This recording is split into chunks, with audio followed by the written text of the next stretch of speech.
Good morning to one and all. My self Jaydeep Trivedi, your Hindi teacher. दोस्तों, हिंदी के अंतर्गत आज हम बात करेंगे हमारे पद्य नंबर 14 के बारे में, और जिसका नाम है युग और मैं। इसके कवि है श्री नरेंद्र शर्मा जी, जिसका चित्र आप यहाँ देख सकते हैं। और इसका जो साहित्य प्रकार है यह है एक काव्य, यानी कि ये एक पद है। दोस्तों, ये जो कहानी है, ये जो काव्य है, इसका नाम है युग और मैं। युग युग यानी कि ये संसार, ये दुनिया के पूरे संसार का आज जो वातावरण है कि सबको कोई ना कोई बात की परेशानी है, कोई ना कोई बात का दुख है। ऐसे में नरेंद्र शर्मा जी कहते हैं कि हमें सिर्फ अपने बारे में नहीं सोचना, अपने ही दुख को नहीं देखना, बल्कि पूरे संसार को देखना है। जब पूरा संसार दुख के समुद्र में डूब रहा है तो उसमें हमारी विषाद क्या है, हम अकेले इसमें से कैसे बच सकते हैं। तो जो सारी दुनिया का होगा वही नतीजा हमारा भी होगा। ऐसा एक सुंदर सा संदेश इस काव्य में दोस्तों हमें मिलता है। तो आइए सबसे पहले बात करते हैं नरेंद्र शर्मा जी के परिचय की। तो ये रहा उनका परिचय। नरेंद्र शर्मा का जन्म 1913 में ईस्वी सन में जहांगीरपुरा बुलंदशहर में हुआ था। शिक्षा प्रयाग विश्वविद्यालय में हुई। उन्होंने एमए तक की शिक्षा ग्रहण की। उसके बाद आकाशवाणी में विविध भारतीय कार्यक्रम के प्रधान के रूप में सक्रिय रूप से जुड़े रहे। उनका नाम प्रगतिवादी कवियों में भी लिया जाता है, जो अंगत उचित भी है। नरेंद्र शर्मा जी के जीवन का विकास सुमित्रानंदन पंत की तरह तीन युगों में रहा है। वे पहले प्रेम और विरह के छायावादी गीतकार रहे, फिर प्रगतिवादी कवि के रूप में, और अंत में अरविंदवादी दार्शनिक के रूप में उनके कविता संकलन में प्रमुख है। प्रभात फेरी, पवासों के गीत, अग्निशय्या, रक्तचंदन, लाल निशान, पलाशवन आदि कविता संग्रहों में अतिरिक्त नरेंद्र जी की कहानी संग्रह भी है। कड़वी मीठी बातें उनको कई कविता में तत्कालीन समय की वेदना प्रतिबिंबित होती है। युग और मैं कविता में देश में जो विनाशक वातावरण पैदा हुआ है, बस्तियां उजड़ने लगी है, मानवता जख्मी हुई है, इसकी कवि को असह्य पीड़ा है। सारी दुनिया की पीड़ा के सामने कवि को अपनी पीड़ा नगण्य यानी कि इग्नोर करने जैसी लगती है। मनुष्य को धरती पर स्वर्ग निर्मित करने के लिए परमात्मा ने हाथ दिए हैं, पर अपने में देवत्व पैदा करने का यह काम अधूरा छोड़कर मनुष्य आत्मघाती बनकर एक दूसरे का पराभव कर कर जगत के वैभव को तहस नहस कर रहा है। इसकी वेदना युग और मैं काव्य में अभिव्यक्त हुई है। दोस्तों, ये रहा चैप्टर। उजड़ रही अनगिनत बस्तियाँ, मन मेरी ही बस्ती क्या, धब्बों से मिट रहे देश जब, तो मेरी ही हस्ती क्या। बरस रहे अंगार गगन से, धरती लपटे उगल रही, निगल रही जब मौत सभी को, अपनी ही क्या जाए कहीं। दुनिया भर की दुख कथा है, मेरी ही क्या करुण कथा।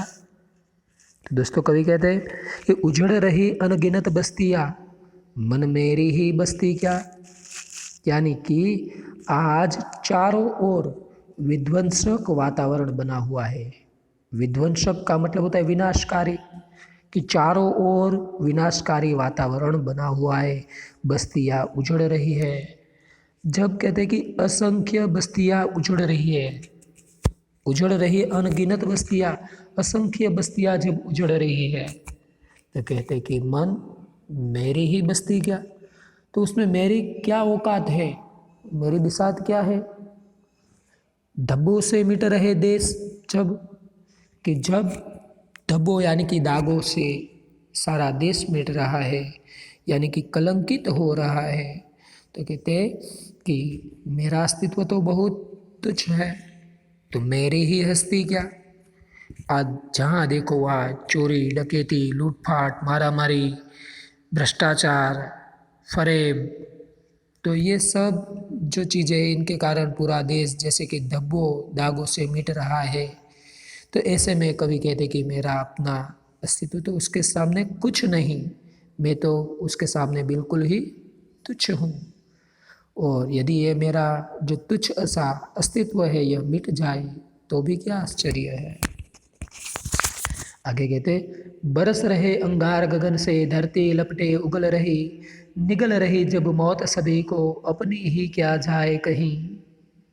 देखिए, बरस रहे अंगार गगन से, आज बमों के रूप में अंगार यानी कि आग के गोले गगन से यानी कि आकाश से बरस रहे हैं। आज बमों के रूप में आकाश में से आग के गोले बरस रहे हैं। धरती लपटे उगल रही, धरती से आग की ज्वालाएं निकल रही है। निगल रही जब मौत सभी को, कि जब सभी मौत के मुंह में जा रहे हैं, सबको मौत जैसे निगल रही है, उसे गल जाती है, तब मैं अपने बारे में क्या बताऊं, अपनी ही क्या जाए कहीं। तो मैं अपने बारे में क्या बताऊं। दुनिया भर की दुख कथा है, मेरी ही क्या करुण कथा। जब सारा संसार दुख से पीड़ित है तो मेरा दुख दर्द किस गिनती में है। जब पूरे संसार को कोई ना कोई बात का दुख है तो मेरा ही दुख क्या। तो ये हुआ दोस्तों ये चरण। फिर से एक बार आप समझ लीजिए। कहते कि बरस रहे अंगार गगन से, आकाश में से आग के गोले बरस रहे बमों के रूप में, और धरती से आग की ज्वालाएं निकल रही है, सभी मौत के मुख में जा रहे हैं। तो कहते कि मेरी ही क्या हस्ती है। तो मैं अपने बारे में क्या बताऊं।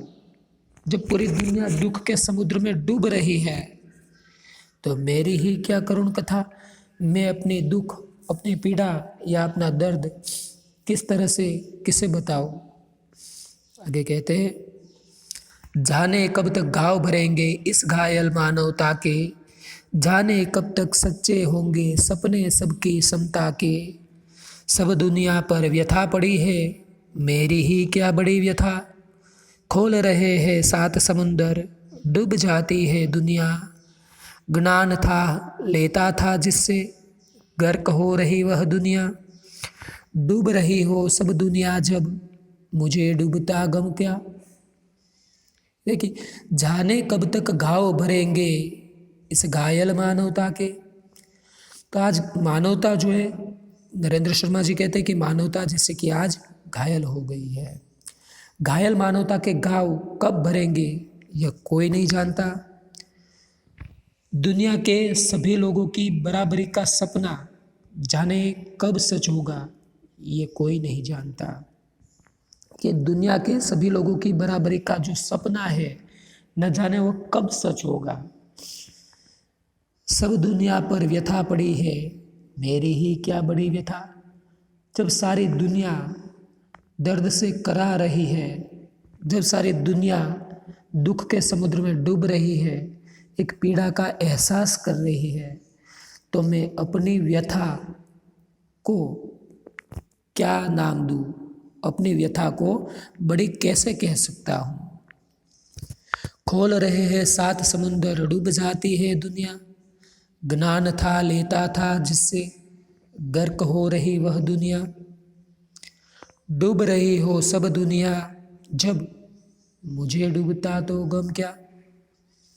कहते कि आज खोल रहे हैं सात समुंदर, कि हिंसा की आग में सातों समुद्र का पानी जो है वह उबल रहा है। हिंसा की आग, जहाँ देखो वहाँ बस हिंसा ही हिंसा का वातावरण हम देख सकते हैं। और इसी के कारण कि समुद्र का पानी भी जैसे हिंसा की आग से खौल रहा है। कि सारा संसार हिंसा से ग्रस्त है, पीड़ित है। ज्ञान था लेता था जिससे, गर्क हो रही वह दुनिया। जिसे ज्ञान की गहराई का पता लगाया जाता था, कि ज्ञान की गहराई का पता जिससे लगाया जाता था, मगर आज दुनिया उसमें डूब गई है। दुनिया उसमें डूब रही है। डूब रही हो सब दुनिया जब, मुझे डूबता तो गम क्या। जब सारी दुनिया डूब रही है तो अगर मैं भी गम के सागर में डूब रहा हूँ तो इसमें कौन सी बड़ी बात है। जब सारे दुनिया गम के सागर में डूबी है तो मुझे भी इसमें डूबने से कोई गम नहीं है। आगे कहते हाथ बने किस लिए, करेंगे भू मनुज पर मनुज स्वर्ग निर्माण। बुद्धि हुई किस लिए, कि डाले मानव जग जड़ता में प्राण। आज हुआ सबका उल्टा रुख, मेरा उल्टा पासा क्या। मानव को ईश्वर बनना था, निखिल सृष्टि वश में लानी। काम अधूरा छोड़ कर रहा आत्मघात मानव गुनानी। सब झूठे हो गए निशाने, तुम मुझसे छूटे तो क्या। तो कहते हैं कि हाथ बने किस लिए, करेंगे भू पर मनुज स्वर्ग निर्माण। कि ईश्वर ने मनुष्य को हाथ किस लिए दिए, कहते कि ईश्वर ने मनुष्य को हाथ इसलिए दिए कि वह धरती पर स्वर्ग का निर्माण कर सके। बुद्धि हुई किस लिए, तो मनुष्य को बुद्धि किस लिए दी गई है, तो मनुष्य अपनी बुद्धि से संसार की जड़ता को, संसार के अज्ञान को दूर कर सके, इसलिए उसे बुद्धि दी गई है। कहते हैं कि लेकिन आज हुआ सबका उल्टा रुख। आज सब बदल गया है, सबका उल्टा रुख हो गया है, मेरा उल्टा पासा तो क्या। तो जब सभी की परिस्थितियाँ दयनीय हो गई है तो मेरी दयनीय स्थिति किस बिसात में है। सबका पासा उल्टा हो रहा है, सबकी दशा है वह दयनीय है, सब गम के सागर में डूब रहे हैं। हर किसी को, जिसको भी आप देखें, कोई ना कोई परेशानी, कोई ना कोई दुख, कोई ना कोई गम, कोई ना कोई दर्द करा रहा है। तो मैं अपने बारे में क्या सोचूं, तो मेरी ये दयनीय स्थिति किस बिसात में है। मानव को ईश्वर बनना था, निखिल सृष्टि वश में लानी। मानव को ईश्वर बनना था, निखिल सृष्टि वश में लानी। काम अधूरा छोड़ कर रहा आत्मघात मानव गुनानी। सब झूठे हो गए निशाने, तुम मुझसे छूटे तो क्या। तो मनुष्य का जो कर्तव्य है, जो ईश्वर ने उसे प्रदत्त किया है, यह कर्तव्य यहाँ बताया है कि मानव को ईश्वर बनना था, मनुष्य को ईश्वर बनने का प्रयास करना था। निखिल सृष्टि वश में लानी, उसे सारे सृष्टि अपने वश में करनी थी। काम अधूरा छोड़ कर रहा आत्मघात मानव ज्ञानी, लेकिन वह काम उसने बीच में ही छोड़ दिया। तो काम अधूरा छोड़ दिया और ज्ञानी होकर भी आत्महत्या की प्रवृत्ति में लग गया है। आत्मघात मानव ज्ञानी, कि ये मानव जो ज्ञानी है फिर भी आत्महत्या की प्रवृत्ति में लग गया है, कि इसे पृथ्वी पर स्वर्ग निर्माण करना था, सारे सृष्टि को अपने वश में करना था। ये प्रवृत्ति को ये अधूरा छोड़कर ज्ञानी होकर भी आत्महत्या की प्रवृत्ति में लग गया है। सब झूठे हो गए निशाने, तुम मुझसे छूटे तो क्या। तो कहते कि जब ऐसे ज्ञानियों के निशाने सही न लगे और मेरे निशान भी चुक जाए, तो कहते इससे और क्या हो सकता है, इससे और क्या हो सकता है।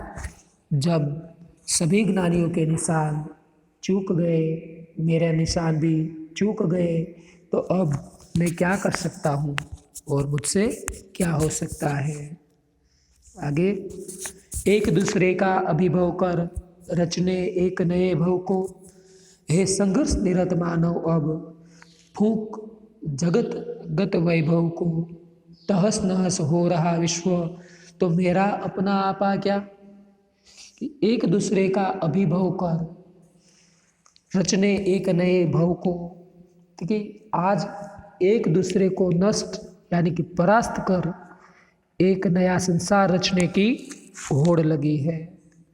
आज जिसे देखो उसे बस दूसरों को गलत ठहराना है, दूसरों को नीचे दिखाने में लगा है, दूसरों को पराजित करने में लगा है।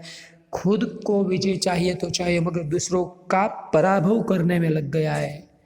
उसे अपनी जीत से ज़्यादा खुशी दूसरों की हार में जैसे मिलती हो, वैसे आज हर मनुष्य एक दूसरे को नष्ट करने में, एक दूसरे को परास्त करने में और एक नए संसार की रचना करने की होड़ में लग गया है संघर्ष निरत मानव अब फूक जगतगत वैभव को। कि आज का जो मनुष्य है वर्तमान जगत के वैभव को जैसे नष्ट करने के संघर्ष में लगा हुआ है, कि जगत का जो वैभव है यह उसे जैसे नष्ट करने का वह प्रयास करता है। तहस नहस हो रहा विश्व तो मेरा अपना आपा क्या।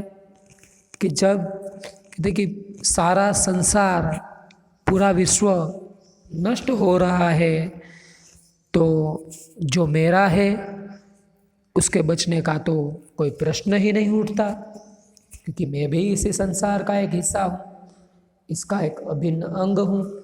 जब पूरा संसार विनाशक प्रवृत्तियों से घिर गया है और पूरा संसार जब विनाश के किनारे पर आ चुका है तो मेरा विनाश होना भी निश्चित है। यहाँ पर दोस्तों यह चैप्टर समाप्त होता है। तो जैसा मैं अपने हर लेक्चर में बोलता हूँ कि आप इस वीडियो को अवश्य देखें, इसे लाइक कीजिए, शेयर कीजिए, अपने अधिक से अधिक दोस्तों से इसे सब्सक्राइब करवाइए। और यदि आपको इस वीडियो लेक्चर में कोई भी परेशानी हो तो आप स्कूल के वक्त में मुझे कॉल कर सकते हैं या एवरी टाइम मुझे मैसेज करके भी पूछ सकते हैं। धन्यवाद।